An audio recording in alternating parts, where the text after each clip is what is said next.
University. I'm still on the faculty. I've been teaching for about 10 years. And that's really neat for me because I get to see all these students that I taught and are now out there, and they're young professionals, and they're doing all kinds of great things in the community, working in government, working in nonprofits, and just great leaders in the community. I'm also a commander in the Navy Reserve. I've been in the Navy for 15 years, and I've been mobilized to active duty 3 times, twice to Afghanistan, both of those for a year. The most recent time I was in command of a targeting cell in southwest Afghanistan, embedded with the Marines for a year. And then I actually had to take a leave of absence from the legislature to do that. And then the other time I was mobilized was to respond to the tsunami disaster in Indonesia to provide humanitarian relief, to get the humanitarian relief over there. So those are 3 times I've been mobilized to active duty. I'm also a legislator. I have been honored to represent this community right here, Oxnard, most of Ventura County, in the California State Legislature. And my belief that my responsibility in being elected and being a good legislator was to go to Sacramento and actually get things done. Get things done, notwithstanding the fact that it is a very partisan environment, that my party does not control either house or the corner office of the governor's office or any of the statewide offices. But notwithstanding that, I needed to go up there, develop relationships, work across the aisle, and make sure I got things done to move the needle forward and move my community and state forward on behalf of my constituents. And so I feel very comfortable saying that I think that I've developed a reputation in my 4 years in the legislature of doing that. Working on the water bond with the governor. That's Proposition 1. I was co-author of that. And I think it's a good thing to take a step forward for California's water infrastructure to make sure that 5-10 years from now we don't have the same drought consequences that we have now because we haven't adequately prepared. Our current water system was built for 13 million people. We now have almost 39 million people in the state of California. We've vastly outgrown it. Proposition 2 is a rainy day fund, forces the state of California to budget responsibly for the first time in our history. So we set it, yay! So we set aside money during the good years so that when during the bad years and the economy drops off and the revenues shrink and we have these huge deficits, so we have money to tap into so we can pay for public education, we can pay for infrastructure, we can pay for public safety, those vital services and safety nets that we all rely upon or make as a priority. I also wrote the California manufacturers tax exemption.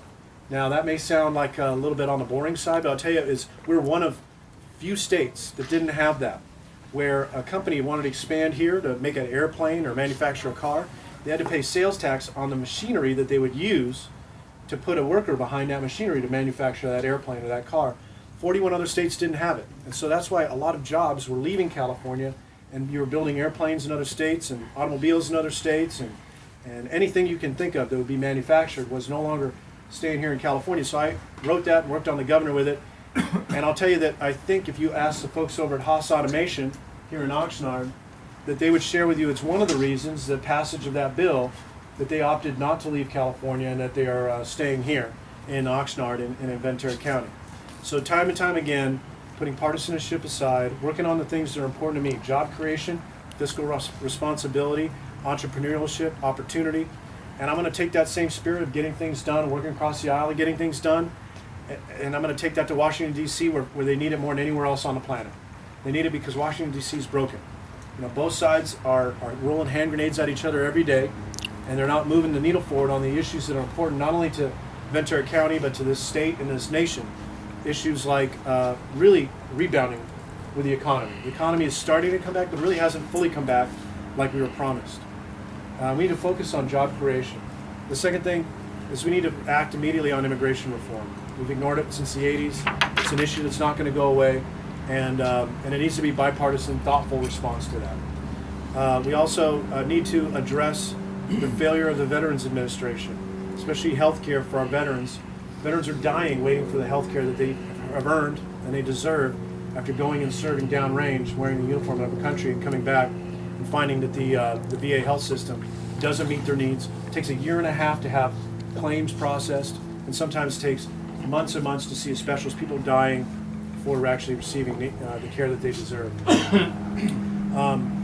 Those are just some of the issues nationally. Some of the issues locally is that 2017, the Department of Defense has called for a BRAC round. And that means in 2017, Navy Base Ventura County will be considered for closure. And if you look at other places, and it's been considered for closure 10 years ago in 2005, and 10 years before that in 1995. So about every 10 years it ends up on the list, and we've done reasonably well in keeping the base from being closed. Last time we were on the BRAC list, the base was consolidated, but not closed. But I'll tell you, other communities out there that have military facilities are already organized, they're already united, they already have resources, and they're already prepared to make a case, educate and advocate on behalf of their military bases. Ultimately, they will not feel sad if it's our base that gets closed as a result. So this community needs a champion to stand up and unite everyone around defending the Navy base. And that's incredibly important for a community like ours where our economy has grown up around the military base since World War II. So if you've seen other areas in California where a military base was pulled out in the middle of almost overnight, like Long Beach or Riverside or Alameda or Mare Island, the result is incredible blight. Joblessness goes up, home values go down. It's not something we want to have here. It would be a hit for our veterans, it would be a hit for our national security, and it would be a hit for our economy. That's my natural soundtrack. Live television. It's usually the Battle Hymn of the Republic, which is a little more patriotic. But I'll go with that. It's your last day. I'll go with that. Yeah. So we need somebody who can prevent that from organizing the community to prevent the closure of the base. That means somebody with a history, a record of reaching across the aisle and bringing Democrats and Republicans together, business and labor, East County, West County, military, non-military. Myself as a legislator, as a naval officer, I feel like and as a member of the 2005 local committee to prevent the Navy base from being closed. I served on that with Tony and a lot of other community leaders, and indeed we protected the Navy base, and it was saved from closure. We can't take for granted it'll be off the list or that it won't get closed. We need to unite. We need to organize now, not tomorrow, not 2 weeks from now, but now. So also agriculture. We love agriculture. It's our number 2 employer next to the Navy. Agriculture is our number 2 employer in this district. And we love not only its employment, not only its importance to our economy, but the beautiful open spaces that we have here in Ventura County that are the result of our agriculture. And so if we want to stay that way and not look like Los Angeles, we need to make sure that our agriculture has the water they need, has the resources they need, and has the support they need in Sacramento, Washington, D.C., so we can keep our agricultural economy vibrant, we can keep our open spaces, and we can keep that environmental protection out there. I've been honored to do other things too. I worked to get the governor to approve $3 million in emergency funds so we could help the city of Port Hueneme finish the boulder project that allowed the city to protect against the further erosion of the entire beach out into the ocean. It was taking with it public facilities, the sidewalk. It was threatening the street and the condominiums right across Surfside Drive there. But I got the governor's attention. Members of the city council, including Ellis Green, came up and we directly lobbied him, and the governor worked with me. We got a bill. We got $3 million. We got the boulder project finished just in the nick of time, because now the Army Corps of Engineers is finally coming back to move the sand that they're supposed to move 2 years ago from the entrance to the channel over to Hueneme Beach. So those are the kind of things that you can't do unless you have the experience and some leadership skills. You're just not going to be able to get the governor to help you and be sympathetic to your problem in your district when there's so many problems throughout the state. You're not going to be able to get the governor to call you on your cell phone, and I've got his cell phone number in here, along with Lieutenant Governor Gavin Newsom, and get them to call you to say, we need your help with the water bond, or we need your help with rainy day fund, or we need you to help us get votes for some important things. It's that kind of reputation of getting things done in Sacramento, I'm going to do in Washington, D.C. This is a interesting race. There's been a lot of negativity on the other side, a lot of attack ads, and I'm sorry that it's devolved into that.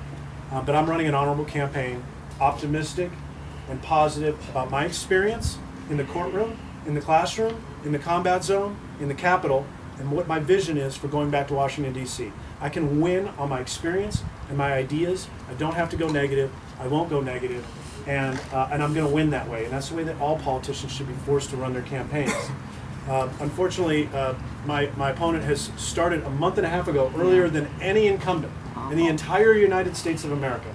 Started early with attack ads, trying to distract voters from my record in the courtroom, in the classroom, in the combat zone, in the Capitol, saying that I was a lobbyist, which is Ventura County Star said it's not true, and it's just a distraction, and all kinds of other things that frankly are distortions of the truth.